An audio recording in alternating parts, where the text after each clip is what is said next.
O consórcio Pró-Urbano, responsável pelo transporte público de Ribeirão, já foi multado, veja só, mais de 330 vezes pela Transerp, só nos primeiros 6 meses deste ano por conta de falhas operacionais.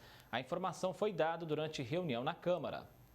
A Comissão de Estudos Especiais, que apura gastos de dinheiro público durante a pandemia, ouviu o diretor da Transerp, José Mauro de Araújo, no último dia 3. A intenção era falar sobre os constantes problemas do transporte coletivo da cidade.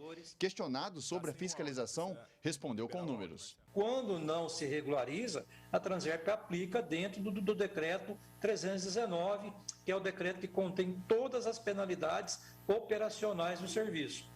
Só para vocês terem uma ideia, neste ano de 2021, foram 334 autuações. As multas variam entre R$ 152,83 a R$ 916,98.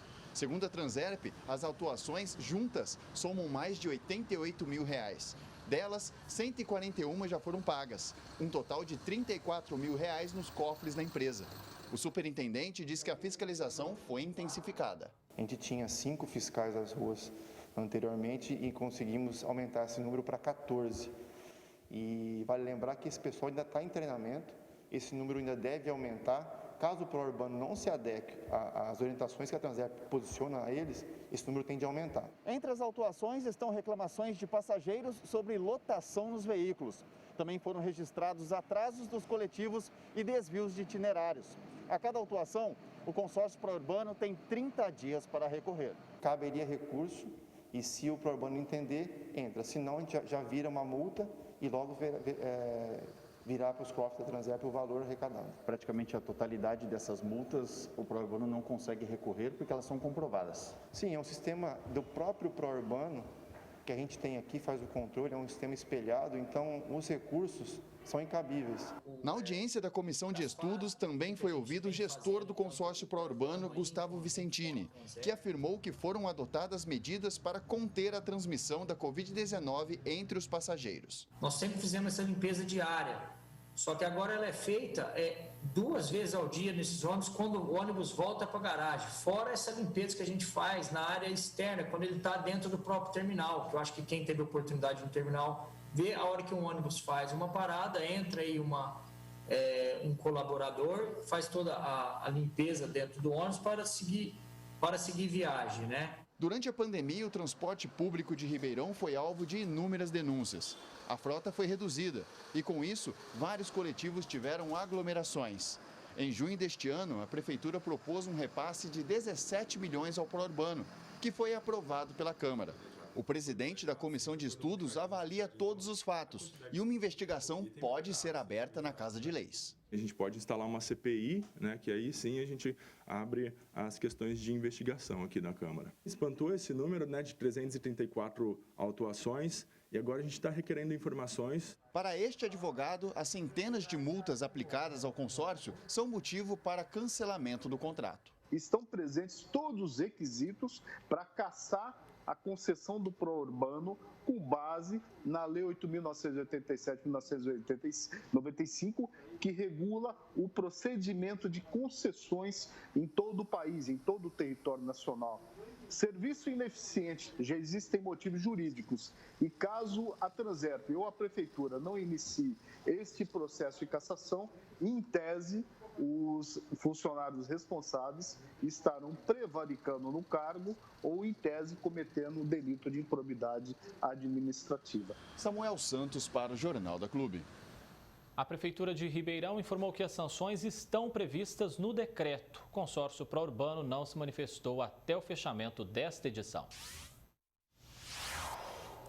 Agora, ao vivo, Gislene Lopes traz mais informações para a gente. Gislene? André, mais de 300 multas em 6 meses é muita coisa, né? Quem fala mais com a gente é o advogado Lucas Simões Saciloto. Doutor, o que demonstra essa situação em relação ao passageiro que depende do serviço e também com o contrato? Boa tarde. Boa tarde, Gislene. Boa tarde, André. Boa tarde a todos que nos assistem. É um terrível, um tremendo desrespeito com a população, principalmente aquela que depende do transporte urbano. Eu desafio aqui a Prefeitura Municipal e o Consórcio Pró-Urbano a realizar uma pesquisa de satisfação com o transporte em Ribeirão Preto e apresentar à população. Doutora, a Transerp age corretamente ao elevar o número de agentes e intensificar essa fiscalização. Louvável, parabéns a essa atitude da Transerp, mas só isso não adianta, não basta só a fiscalização, mas sim cobrar o efetivo cumprimento do contrato, o que não está acontecendo. Não adianta fiscalizar, identificar os problemas e não corrigi-los.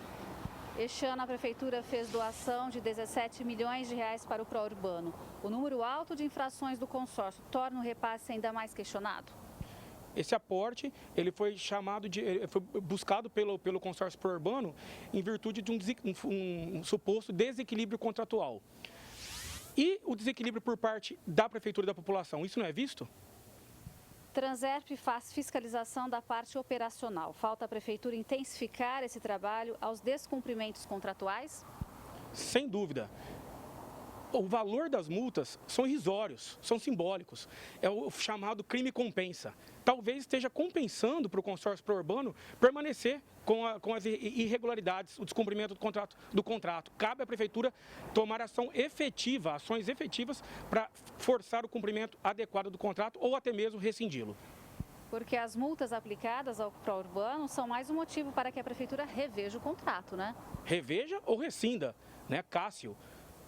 Juridicamente, de alguma maneira. O que não pode é continuar do jeito que está. Em relação à Câmara, doutor, mais uma vez deve iniciar a investigação sobre o contrato de concessão do transporte? Cabe à Câmara Municipal, como Poder Legislativo, fiscalizar os atos do Poder Executivo. Cabe a ela tomar as decisões, as medidas cabíveis no intuito de fazer cumprir esse contrato por parte do pró-urbano, ou, se não, buscar a sua rescisão. Ok, doutor, muito obrigada pela sua entrevista e daqui a pouco a gente volta para falar sobre uma polêmica na Câmara de Restinga em relação à renúncia da mesa diretora. Volto com você, André. Combinado, Gislene, até já.